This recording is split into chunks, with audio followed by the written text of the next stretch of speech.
the shock of my life. There's a screen set up, and now I'm seeing myself, and that's... Is my head really that shiny and big? If I angle it correctly, is it going to act as another spotlight? Anyway. It's 5 minutes past 10, which must mean new Academy record for one thing, but also that it's time to get started. Welcome, everyone.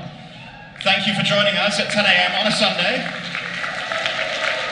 On the final day of BronyCon 2017, have you all had a good time? Are you ready for that to end right now? Well, no pressure then, thanks. So this is a unicorn, dragon, changeling, and waifu thief walk into ... And so let's bring out the unicorn, the dragon, the changeling, and the waifu thief. If you'll please join me in wishing a very warm welcome to Kelly Sheridan, Cathy Weseluck, Rideout, and Vincent Tong.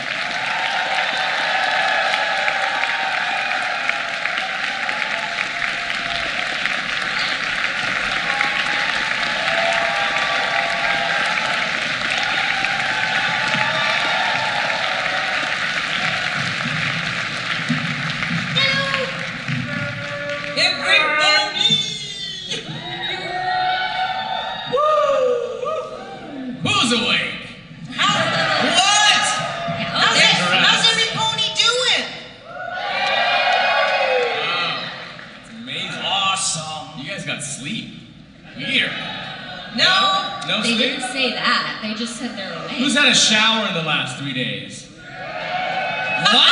That's amazing. Who hasn't had a shower? No, okay. Well, we don't want to know.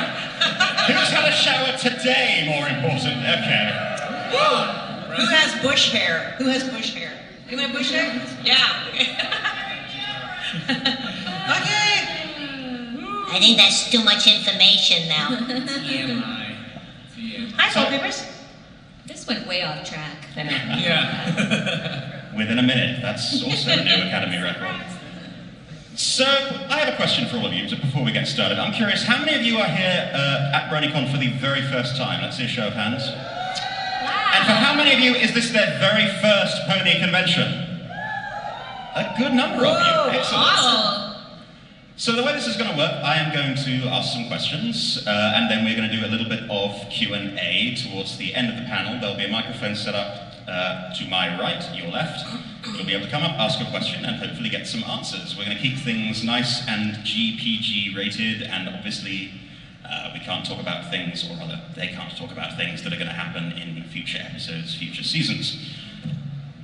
I know. They can lie, though, so they might make something up. We'll see. We'll lie to you. Yeah, we're creative. Thorax destroys Equestria.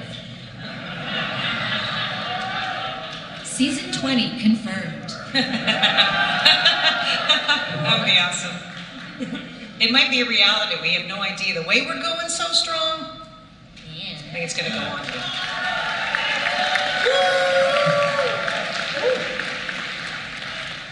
So the title of the panel is A Unicorn, Dragon, Changeling, and Waifu Thief Walk into ... So my first question for you four is, what happens next? You all walk into a somewhere. Throw out a place. Where are they walking into? A bar? A spa? Bar is traditional, I guess, but BronyCon. They all walk into BronyCon, and I guess this happened. What happens next?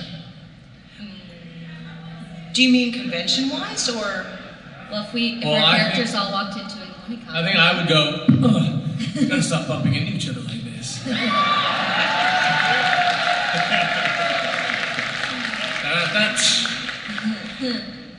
They'd probably have a great time, I think. Yeah, they would totally have a great time. It'd be awesome.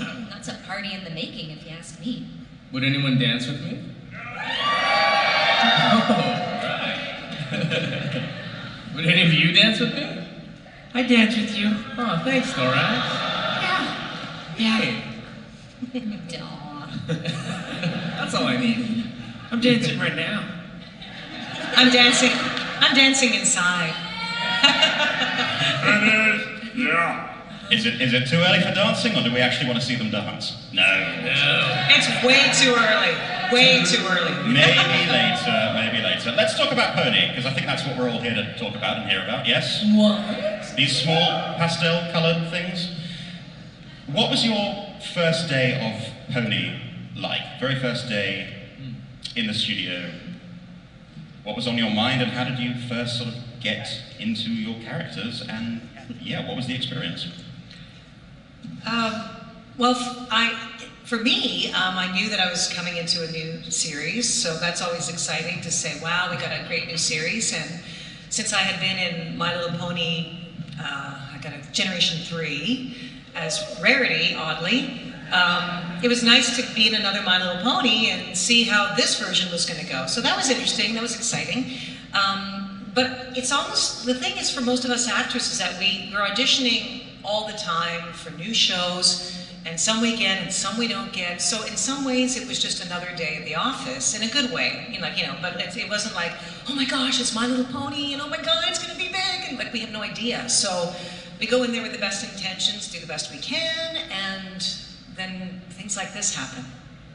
Societies are born. So for me, it was another day. It was another day. I was grateful I was there, happy to see my friends, but then this.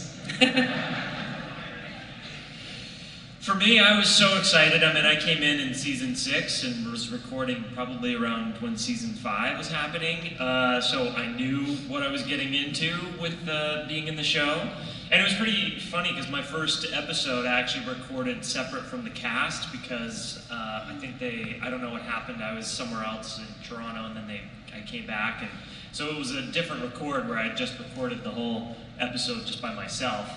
But it was really exciting to come and join the herd. You're saying the rest of the ponies didn't want to hang out with Thorax?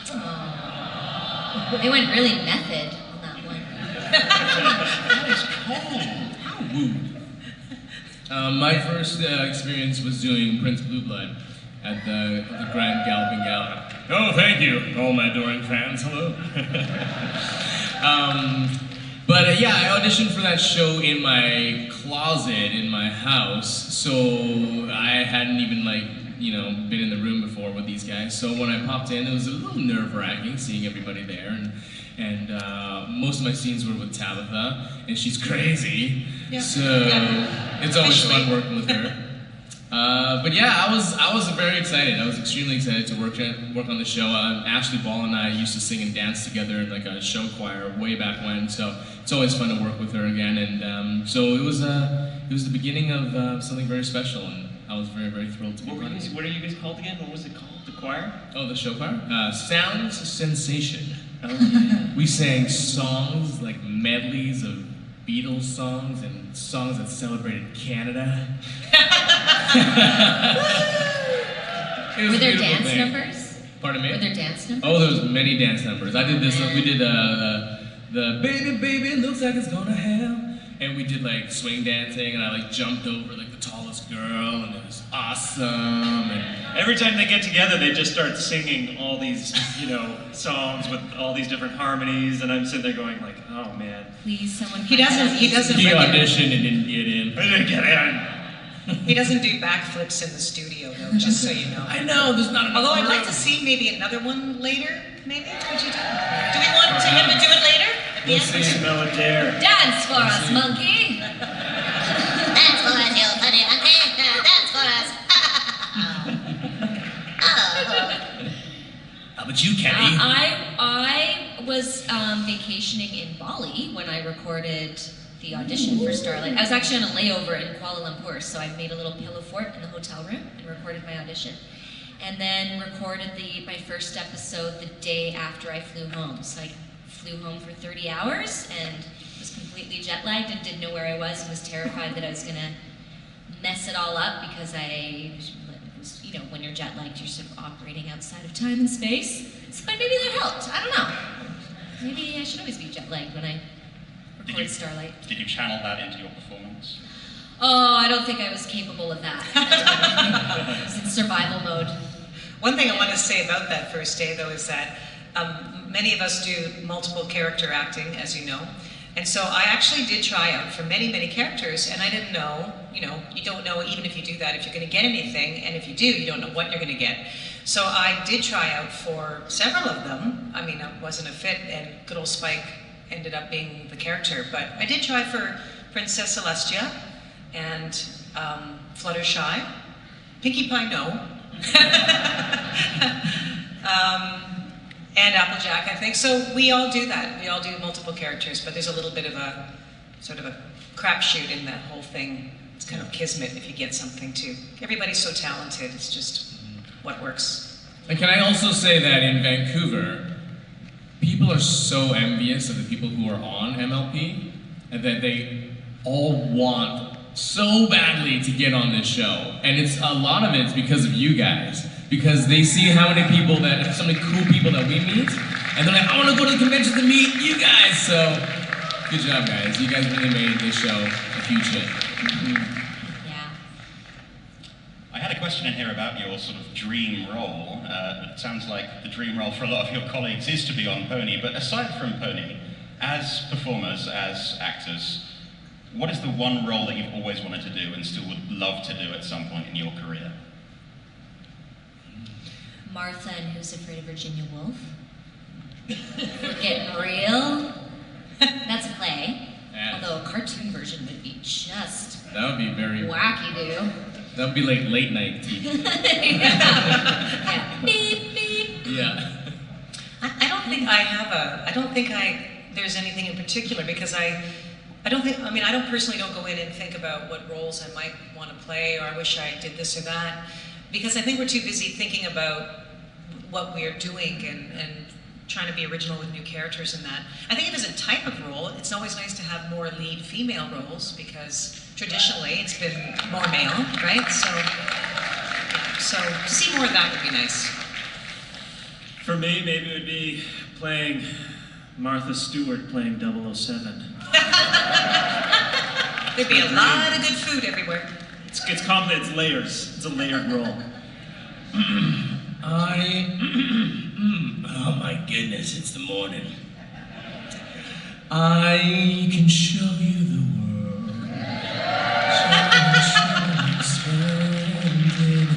Tell me, princess, now. I want to be a Disney prince. That would be the dream, to be a Disney prince. So I can sing and I can act and maybe get to kiss the girl finally.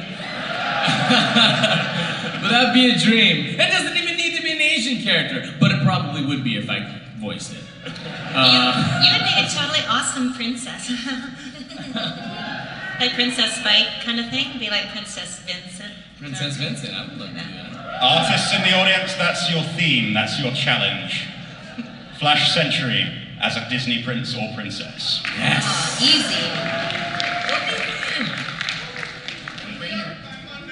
All right. You'll have to tell us when you come up for questions what characters you think we should play.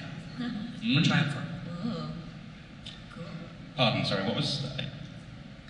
What did you say? It's very, very, very difficult to hear when you're behind the microphone. It's true. Because the feedback goes this way, this way, this way, this way. It's true. And it's the morning.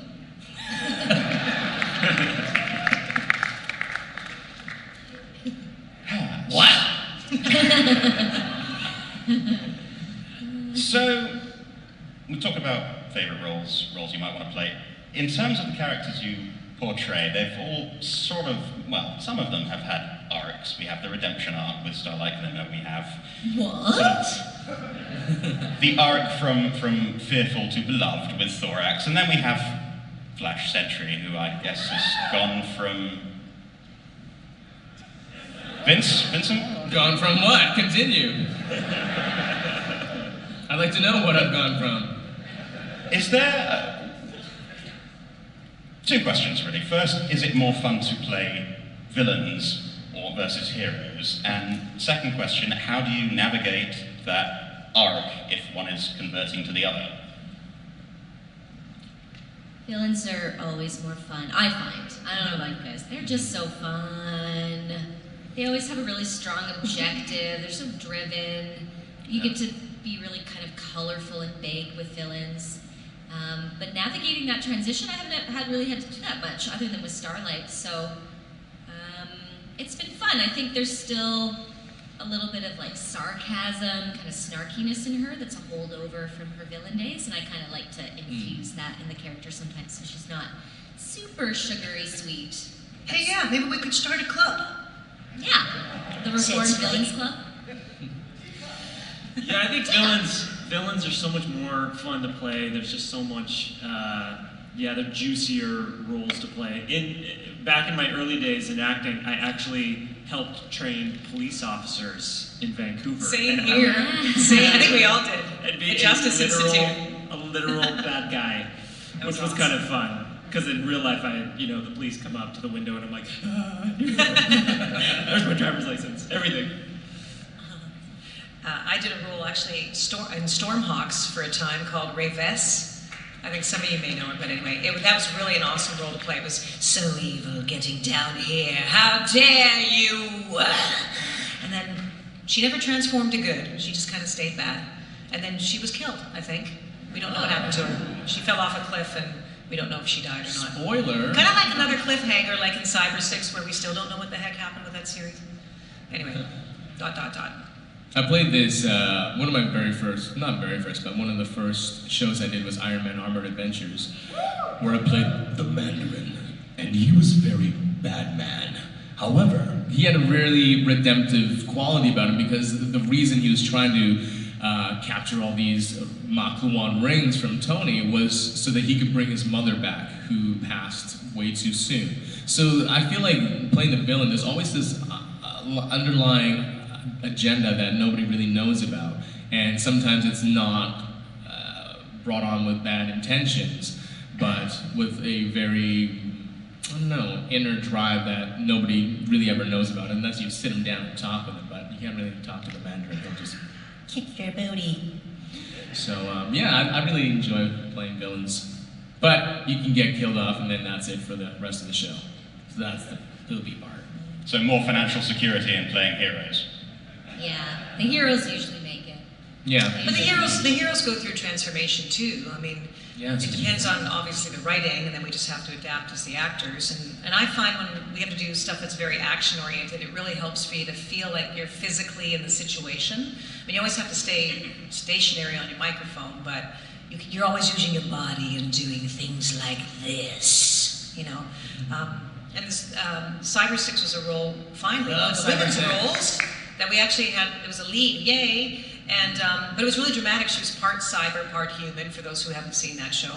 And she was always struggling with her own emotions, and the only way she could survive was if she had this stuff, okay, so there's a green goo, that's a substance that was made by an evil, manic scientist, and he created all these creatures to basically kill, right? And she was like a reject. She didn't work out. She wasn't all bad. She had a conscience. So they were trying to kill her, and she needed to survive with the sustenance. So I had to it was like a really interesting role because it was a little bit more dimensional than normal, and I had to go through some of that emotional stuff of reflecting the human thing and then getting out there and being the kind of action hero. So that kind of role you do sort of have to navigate because it's a little bit more of a drama than a normal cartoon. You were so good in that cartoon. Thank you. I love And that. Mike Dobson played Lucas. Cool. Those who remember that. And actually, Andrew Francis played young Julian when he was a little younger guy. He had that cool raspy voice. Yeah, it's a cool show. What's that saying? Like all the best villains think they're the hero, or something like that? I'm paraphrasing, but something like that. I concur. Deep. I think that's true, actually. Going back to something you mentioned, Cathy, regarding the physicality of being in the recording booth, I know a lot of you do other forms of performance. Some of you have done stage work, some of you have done live action. Vincent, I know you're a stuntman as well. Oh, I do my own stunts. I can tell. Ow. Stunts. So so early. How does it compare one form of acting to the other? I mean, what challenges are there in only really being able to do what you can do with your voice versus being able to rely on expression or body language?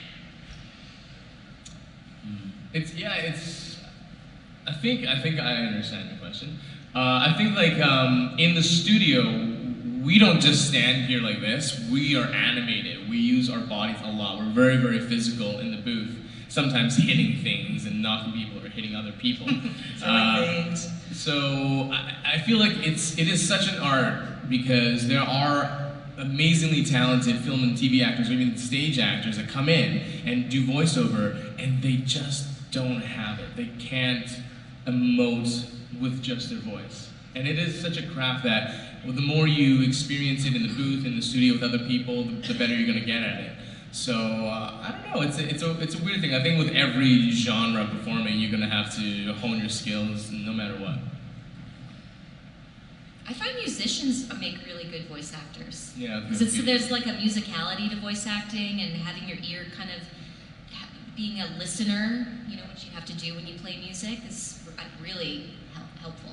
I think sometimes you have to be a mimic, and I don't know, it just helps having a musical ability.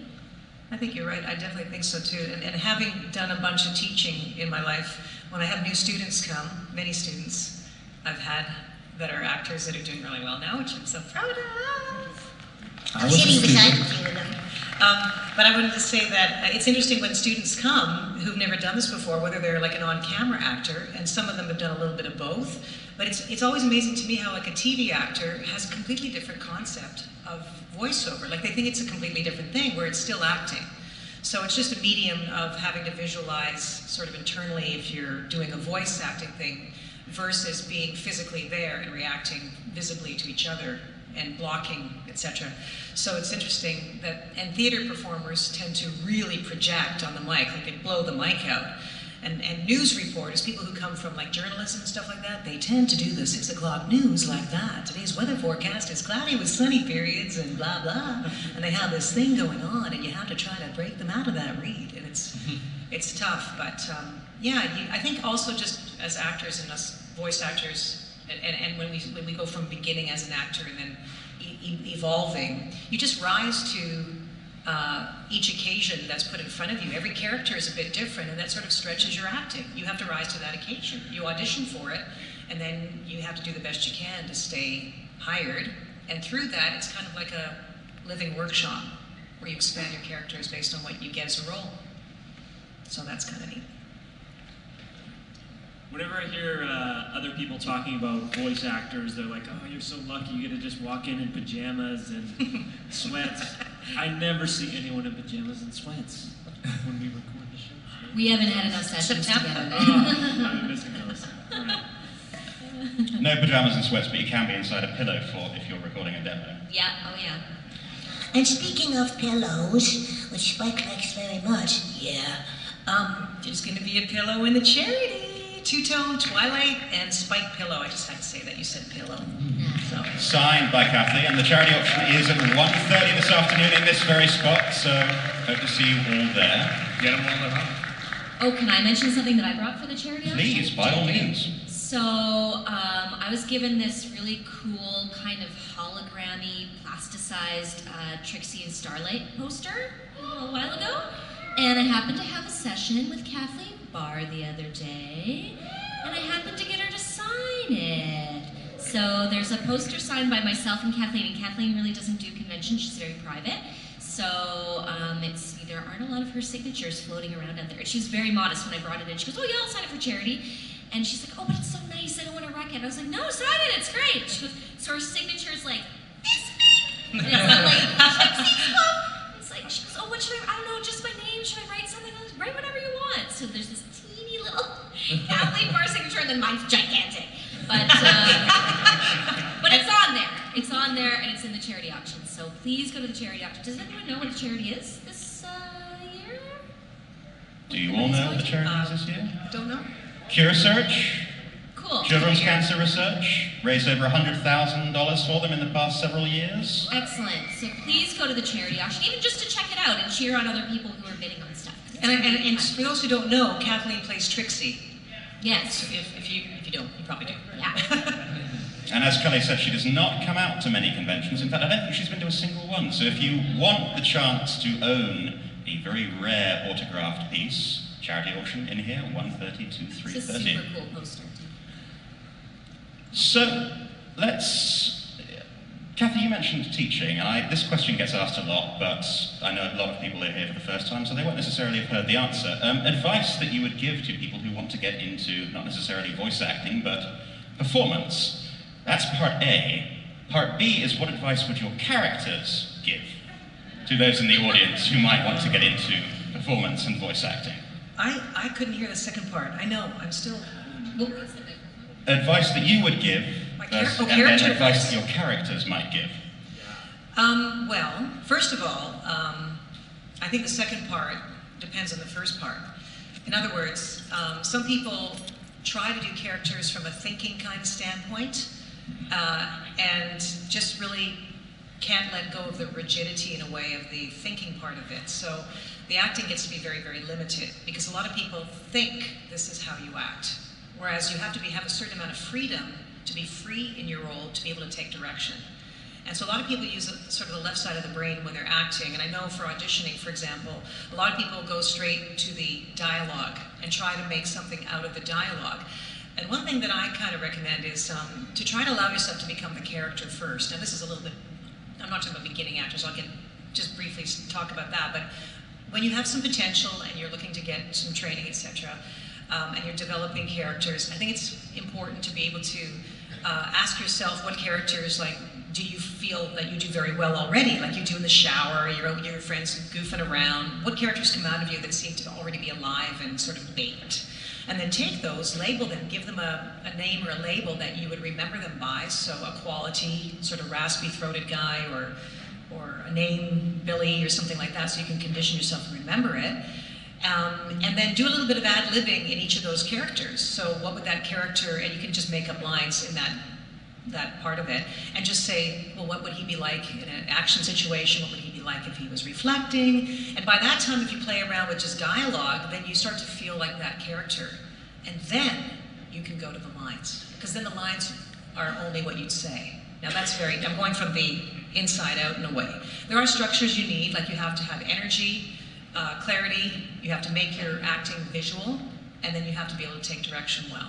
So if you're really starting out, it's really important to get a good, eventually a good coach, because they will tell you from their perspective what they feel your talents are, where your strengths are, and that's really important. Because when I started out doing characters, I thought I did this really, really good boy voice, and I didn't. It was terrible. So I've been doing this boy voice. I don't know what I was doing. And it was a long time ago, and I'm doing this voice, and I'm like, oh yeah, okay, I think I can get this boy voice. I think I can do this boy voice. And my friend's like, that's not a boy. It's not a boy? No, it's not a boy. It's a female crow. It's like a crow. It's not a boy. It's not male. I'm like, what? And I didn't know, I had no clue what to do. So anyway, like most of the actors, I was kind of thrown in where I got a role, and I was like, whoa, and you learn from that. But I think you have to be honest, and any characters you feel you do, record them on your phone, get them out of you, put a label to them, and then do a little bit of ad-libbing and practice, and then they'll kind of develop as a being for you. And then there's voice exercises we do as well. I mean, it's a bit more thorough. So learn the basics, get them out of you, do a little bit of ad-libbing, record them. Dialogue is secondary, and the other thing I wanted to say is everybody wants to rush out and get the expensive mic right away. The mic is not important at the beginning at all. It's not important because you need to be able to feel strong in your acting and reacting and taking direction. But you have to have those things: energy, clarity, making it visual, which means if I'm in a scene and I'm like running, Cyber 6, look out! What are we gonna do? I don't know. This is crazy! So there's always tone, we can always hear you, but there's action involved too. So get a sense of being visual. These are exercises you can practice on your own. Then get a good coach who's actually working or has actually done some work. And then they can sort of take you from there. But it's really important to, as you go along, be honest with yourself. And get the mic later, You can put your hands over your ears and talk like that and get a sense when you're off mic. And you can have a sense of talking on a microphone, doing this. Just don't make that a habit. So those are just a few things. When you get more advanced, then you might get to a little bit more advanced coach. But letting go as an actor is really important because that's where you get to play and be open to responding. And you have to respond by listening to others, not by looking at them, which is what you do on camera. So, your tips. And in every city, another thing too is, I mean, so many people live, in small towns and this and that. In the early days, we would have to go into the city to do all our work, and now it's becoming more technical, as everyone knows. Even us actors who do it a lot, we're now doing auditions from our homes, and then funneling them through our agents to the client. And then if you get a short list, it's like, yeah, we like you, we're shortlisting you, then you go into the studio. Some are done completely in the studio in the city, but a lot of it is done from home now. So that's a little bit tricky for a new person because there's no director really right there with you, which is really an important part of the learning. So it's changing. But don't get the expensive equipment off the bat. You don't need that yet. That'll be $200 each. This is a workshop you just took. You want to take your class. Yeah, I feel like that. I don't know what else to add. There's one thing that my acting teacher said to me that I feel I've been able to take into lots of stuff, and she said, "Do it wrong."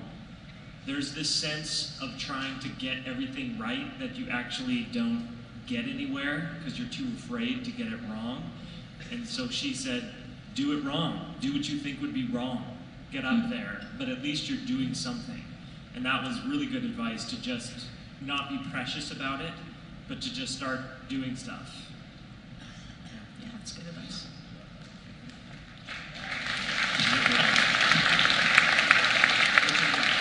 And accents, people always ask me about accents too, and they want to do and also, firstly, accents, only put an accent eventually when you've come along far enough to get to the demo stage. Only put an accent on there that is really relaxed and natural, that you can hold on to, you can sustain. Because if it's breaking up or it's not really solid, they'll just get someone who can do it. But interestingly enough, we don't really hire people who are from their own national, heritage that have a very thick accent. Sure, that's authentic, but clarity is just as important. So someone who's American Canadian or can do those accents and go from there, or any other nationality, but can do the Canadian American accent well, and then they're more likely in some ways to get the role because it's not too thick, the accent, so we can understand. So You're killing my dream. Yours is a very You got no beautiful chance, accent. buddy. yours is a beautiful accent. It's like a villain. British people always have accents that are British, don't you think? The villains are British, I think. I think there should be a superhero with Don't you British think? accent. That would be so awesome, yeah, baby. Do you know what? That would Do you be know so what? good. Don't you think? And he gets the girl and everything. That is. Oh, you know what? Actually, I did that accent with Cathy. I played her dad in a Kid vs. Cat. Don't you think that My Little Pony deserves another villain? I think all of us can do villains. Here they are, 4 villains. So if any of you four have anything to add or anything you would like to say to the audience, please do so. Otherwise, I think we're going to open it up to Q&A time. There should be a Q&A mic over there. Hi, right, Yeah, your let's left. open it up to Q&A. With a little bit of A. Maybe if there are any littles in the audience, any kids or youths, we maybe let them go first. That'd be cool. Let's make sure the kids and folks with the accessibility pass get a chance to ask their questions. Let's keep them moving as much as possible. And obviously they need to be safe for work, PG rated, and we can't, or they can't, answer questions about future episodes, future seasons, or future films. Oh, future films. I like how you say that. And don't be afraid to really speak up into that microphone. Like Cathy said, it's kind of difficult to hear us here. We kind of hear ourselves like an eighth of a second later. I can barely hear you, Cathy. It's weird. I know, it's weird. It depends where we're sitting. It's odd. And I just wanted to say, Spike, that Thorax and I had this awesome time with all the kids the other day. It was so cool to meet you all. So it was really neat that you guys came. Thank Right, you Thorax? so much. That was so good to meet all the little ones out there. Thank you. I have a question for Thorax. Yeah. Are you you got these really cool wings and stuff that you can kind of see through and that? Are you part bug or something? Yeah. No offense, right? No, I'm I've been hearing that people have been calling me Moosebug. Which I kind of like, actually. Moosebug. I like was it. just wondering. It's kind of cool. Kind of cute. Yeah. It's really nice that everybody else has wings. Not everybody. Hi. Are you guys Do you all have a set? question? Hi. Question down in the front. The mic's not on. Mic's not on. Not on.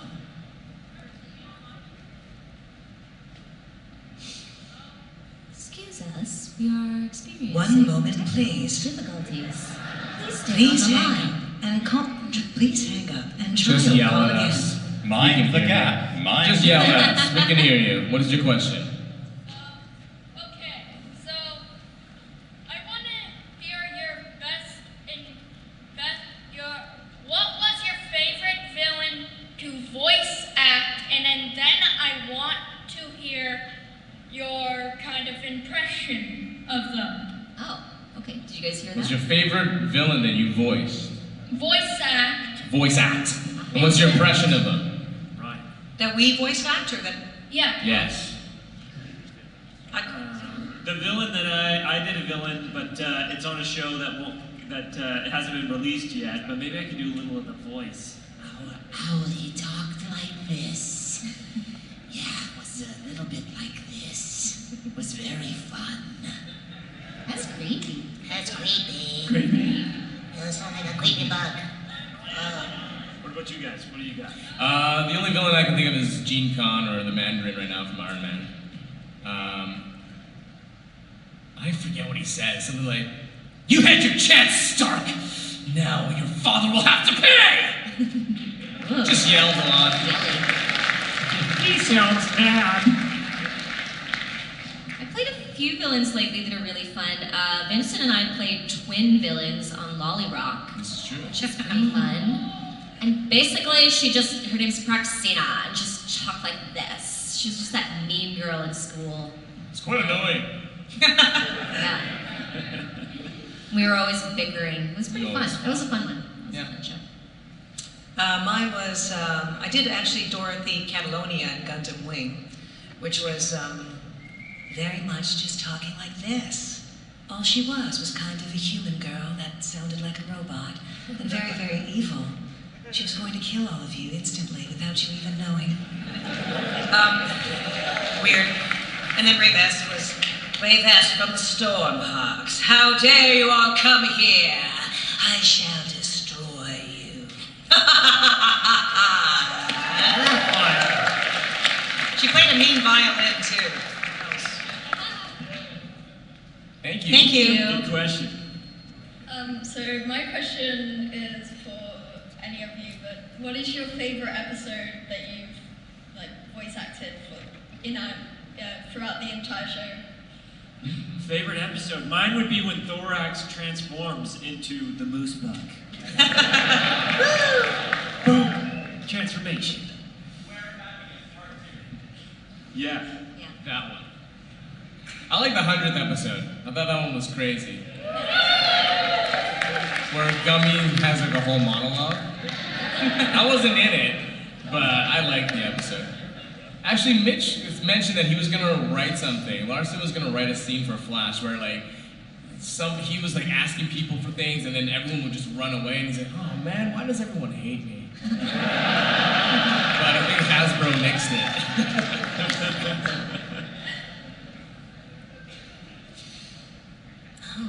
Well, I was gonna, well, I know what episode was my favorite, Thorax. When I met you. Wow. That's okay. You saved my life, and I really appreciate that. So the times they are Changeling, hands down.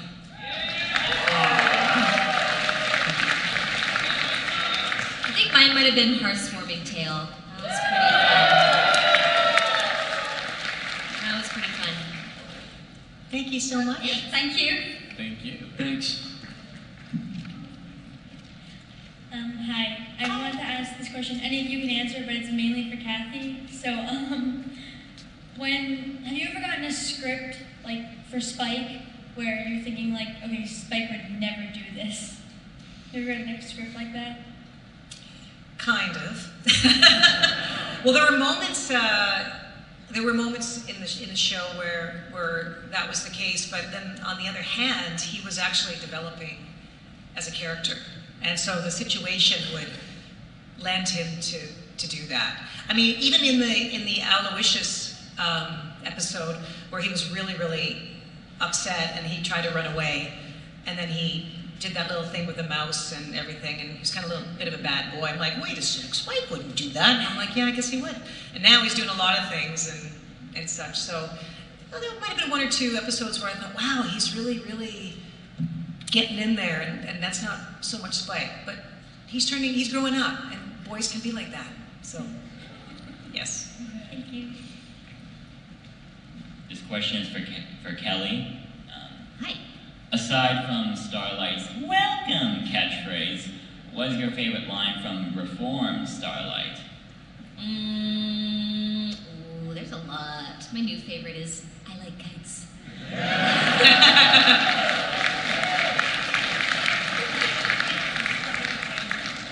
Thank you. Thank you. Don't get a backache there from being so low on that microphone. Okay, this question is for Kelly and Vincent. What do you think Starlight and Flash Sentry's first conversation would be like? Hey, Starlight. They told me about you.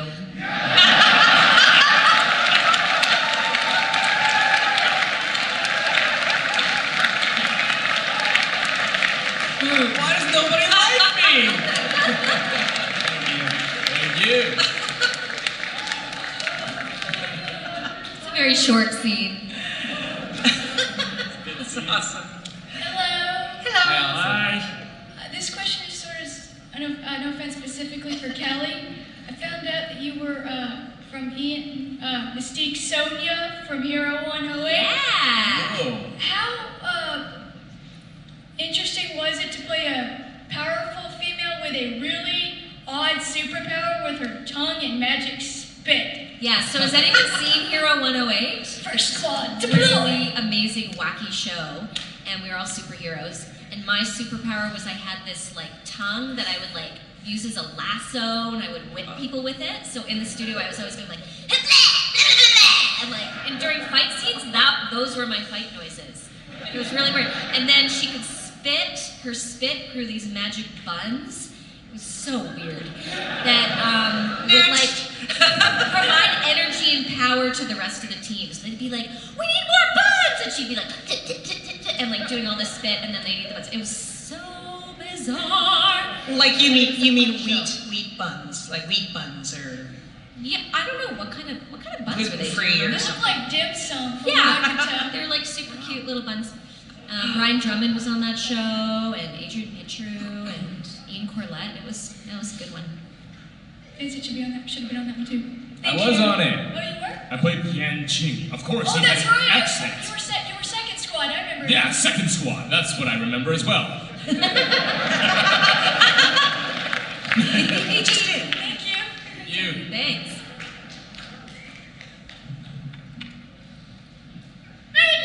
Hello. But in the ad-libbing talk, y'all did answer part of my question, starting with, I like kites from that episode of My Little Pony. That did seem ad-lib and impulsive, so obviously you do get opportunities to fill the blank. What ideal ad-lib would you like to contribute eventually in any show, including My Little Pony? And which ones have you done so far are your personal favorite? Not counting I like kites. Is that a question for all of us? Yes. Okay. Ad-libs. Ad-libs. Well, the whole thing with ad-libs, it's hard to kind of pre-plan an ad-lib because that's the nature of it, is to just kind of make it up on the spot, and you're kind of, as you're saying the line. So, I guess I'd want to say one that was popular, maybe. I feel like an ad-lib for Thorax, I don't know if there's Thorax ad-libs, but for Vinny, I had a lot of ad-libs in Little's Pet Shops. He did, I don't know. He had lots of weird ad-libs. Well, normally we're not allowed to ad-lib. Whatever's written in the script is pretty much what we have to say, so unless you're coughing or laughing or throw a little quip in and it stays, it's really standard not to do that. But if I were to pick something, I would say I'd love to ad-lib more Spike in his sleep. Sleep talking. I ad-libbed one for Flash Sentry when he was getting rejected a bunch, and I said, "Cool story, bro." When Twilight left, and they kept it. I was like, "Cool story, bro." I can't remember any I've done. I Like Kites was definitely scripted, but I do enjoy watching Tabitha ad-lib.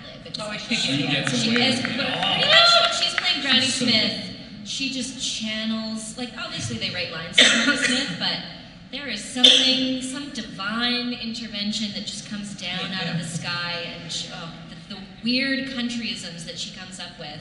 A lot of those are Tabitha. That's the exception to the ad-lib. True, and we're rolling on the floor a lot. The only thing I would say now that you say ad-lib too, and that's so true because that's what makes it so awesome. It's so much fun when that happens, right? Yeah. You can't help it. The only other thing I could think of when you were asking that now is in Equestria Games for Spike, when I had to ad-lib that song, he didn't know how to sing. So, there's an ad-lib.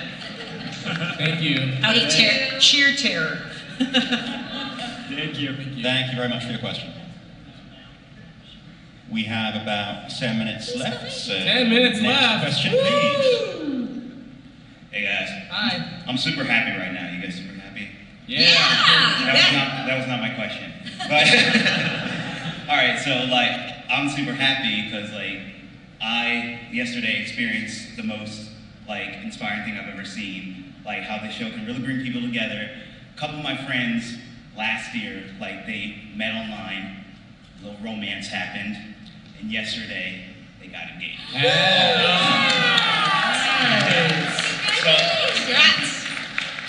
So my question was, what is like at a con or in general in life, what is the most like inspiring tear-jerking thing you've seen?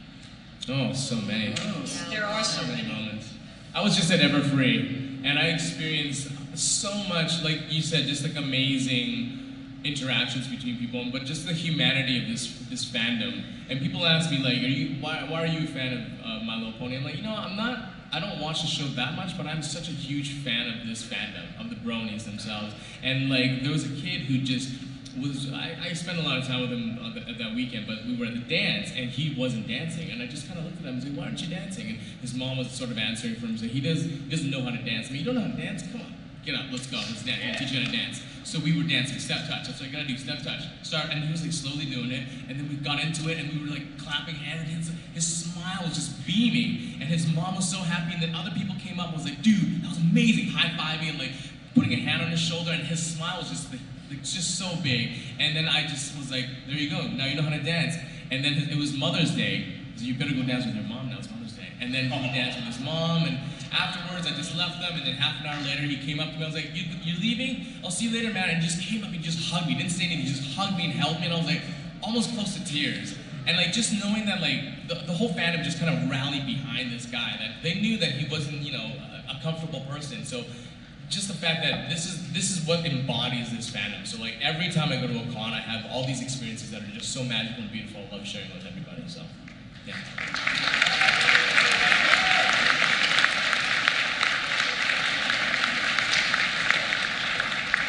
Hello. Hello. Just have two small ones. One's to Vincent. Hi. No, I'm just wondering, now that Spike is friends with all the princesses, the king of the changelings, the dragon lords, will Garble finally be nice to Spike? Yeah, good luck on that. Give him a hug? Because I'm forced to. Yeah, I'm not gonna tell him why. Yeah, well, who sort of succeeded in the end there in that episode, Garble? I'm just kidding. We're friends. I don't get it. No, it's up to you since the episode just aired yesterday, which was all about the publish.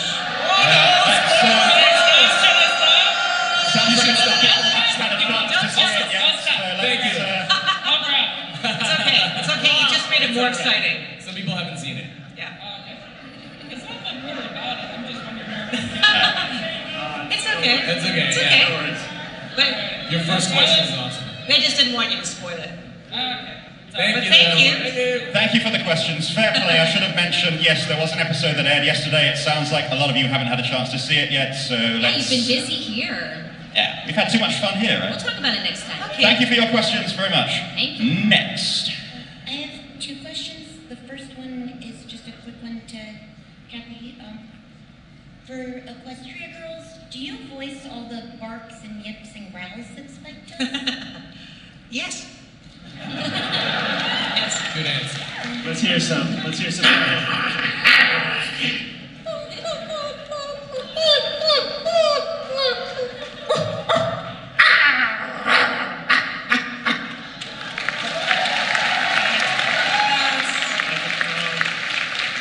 highlight of my The other one is you were saying that you auditioned for a lot of the characters, for all of you. Can we hear some of those other characters, how you would have done them? Oh boy. You know, that's a long time ago. I mean, I think for I could just say for Princess Celestia, that was kind of obvious because she was a princess. So I would have done a similar mode to what Nicole would have done. I think we all would have. So I would have just talked like that. Well, ponies, it's so great. You really have to learn that friendship is really important. And so it just depends what quality of voice do they want and what nuance, you know. So that's kind of a category that's more obvious. But cute is a different category, right? Cute's different. So you got Fluttershy, and she chose To do it really softly, but nobody can do it like Andrea. I don't know if I chose that. I might have made it more like this, sort of in between, kind of like almost like a Coco Pomelo with a little bit of a bubble in there or something. But can't remember. Good question, though. Yeah. We have 5 minutes. So 5 minutes, everybody. Hi, just want to ask, you guys probably received a lot of fan art from a lot of artists around throughout your careers. Is there any particular that really sticks out to you, that really you are remembering the art or the artist for a long time? There's so many. Just yesterday, I got one of Deadpool riding Thorax, which I thought was pretty cool. Yeah. Someone came up, this wasn't given to me, but someone came up yesterday and asked me to sign a piece of original art that was Starlight as a velociraptor. And it was really good! Isn't that the best? It was so weird. Yeah, that was pretty good. I mean, Ed, Spike Firemate, he does a lot of the wood carvings, and he's those are carved great. beautiful things for us, so that was, I love those. Yeah, get to the Artist Alley. Go and see them. They're fantastic. And Fantastic. Igor at My Little Ties, he makes Yeah, me that's some cool stuff of his. Oh my gosh, there's so many talented people. Silver Slinger, all those guys. Yeah. Tons of nice stuff. Thank you. Thank you. Thank you. Thank you. It's gonna be fun. Hello. Hello. I get nervous when I talk to people up here, but I just wanted to ask, first of all, I want to say I'm a big fan of all of your work. Thank you. Thank you. Not you, Vincent. See what I mean, Garble? That was okay. What's something that you, as voice actors, feel that the directors you work with may not quite understand about how voice actors do their jobs? Like yesterday at a panel, you mentioned how they might have you do a bunch of voice training, like takes over and over. What are some other things like that that directors may not just quite understand about the work of a voice actor? We'll have to answer this one carefully. Yes. Yes, this is, to anyone watching, this is assumed that it doesn't refer to any of the current directors that they work with and only the past directors. The current directors are perfect. I mean, I would just say that first off, a lot of the voice directors have done voice acting, and so they understand it pretty clearly. I don't know what they would. You know, I think that's really kind of an opinion, because all of us have an opinion about sort of a visual, at least at the beginning of a show, what we want the characters to be like, or what we feel the characters, what direction they might go in. But the thing is, there's a team. sometimes a director's going on too. So even if there's a director who's the main person who's relaying it and has her own ideas, there's also sometimes a team of other directors from the company that are there too giving ideas. So it turns out to be kind of a group effort in the end. And I think it's just really important that you give, the actor does the best that they can with the direction they're given and does what they imagine that to be. And you have to stay open for that to change. Because in the first, say, 3 shows of a series anyway, the characters are still being developed. And so you may come in with an idea of what you did in your audition, and that might start out that way, and then it might morph to something else based on what the directors want or the clients want. So in the end, we're here to do what has to be done based on what they would like. And so we have to just stay flexible, kind of like marionettes, and move and whatever. So it doesn't really matter in the end, I guess, what we would like. It's how much we can morph and match what it is they're asking for. And actions are important. Sometimes you get an idea of a distance, like I'm falling off something, when it's shorter or longer, or, you know, so you have to, eventually you get used to the rhythm of the show and your character, and then it just sort of settles in, and it's, yeah. Well, thank you, Cathy. Thank you. Thank you all. Thank you. And with that, it looks like it's time for us to wrap things up here. Thank you all very much for your questions and your kind attention. And can we get another huge round of applause for Kelly Sheridan, Cathy Weseluck, Rideout, and Vincent Tong. We love you! Go enjoy the rest of BronyCon 2017.